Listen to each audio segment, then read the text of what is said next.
जय भैया से की और बहुत बड़ी गलती। जब वो माला भाभी से लड़ झगड़ कर उन्हें इस घर से बाहर निकालते थे, तब किसी ने उनसे सवाल नहीं किया। हमारे और तुम्हारे रिश्ते में भी कई सारी प्रॉब्लम्स हैं। वो तो सही वक्त पर हमने एक दूसरे को समझ के इसके रास्ते आसान, वरना हमारी जिंदगी भी तुम्हारे साथ आसान नहीं थी। कल रात में तुमने हमें इतनी बड़ी गलती के बारे में बताया, फिर भी हमने तुम्हें माफ किया। फिर भी हम तुम्हारे साथ हैं, जबकि वो गलती हमें एक्सेप्टेबल नहीं है। और जब गायत्री भाभी ये सब कर रही थी, तब तो जगदीश भैया ने कुछ नहीं कहा। वो एकदम चुप थे। अगर उनका ये सब करना गलत था, तो जगदीश भैया का चुप रहना भी तो गलत था।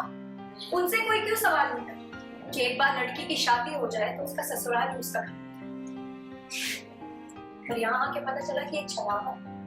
वो एक दूसरे घर में आती है जहाँ उनके नियम पाते हैं। अपना कोई नियम नहीं बना सकती। बल्कि तो ये अच्छी बात है कि जहाँ हमारी शादी हुई है वहां पे ऐसी पाबंदियां नहीं।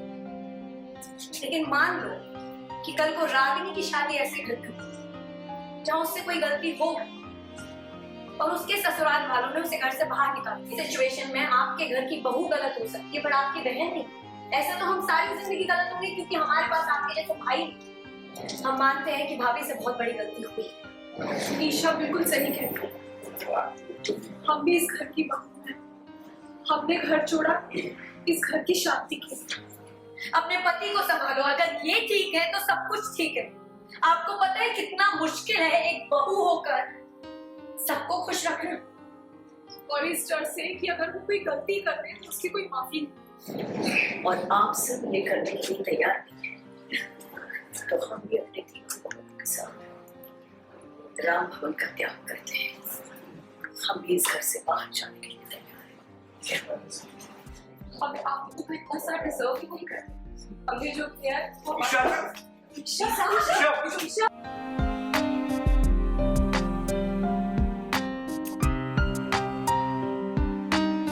गायत्री को हुआ अपनी गलतियों का एहसास। गायत्री हुई अपने किए पर शर्मिंदा। ईशा ने लिया गायत्री के लिए स्टैंड। घर वालों को की समझाने की कोशिश।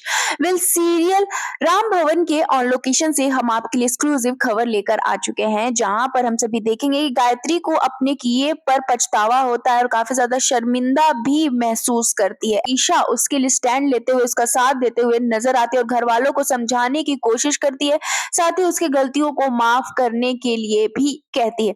ऐसे में हम सभी देखेंगे कि यहाँ पर ईशा की बातें सुनकर उसकी भाभी और साथ ही यहाँ पर ओम की माँ भी साथ देते हुए नजर आती है और गायत्री और ईशा के लिए राम भवन त्यागने की बात कह देती है। क्या कुछ होने वाला है इसके बाद, ये देखना काफी ज्यादा इंटरेस्टिंग होने वाला है। आप कितने ज्यादा एक्साइटेड है इसे लेकर ये हमें कमेंट सेक्शन में कमेंट करके जरूर बताएं, और ऐसे ही टेलीविजन से जुड़े लेटेस्ट अपडेट जानने के लिए चैनल को सब्सक्राइब करना ना भूलिए।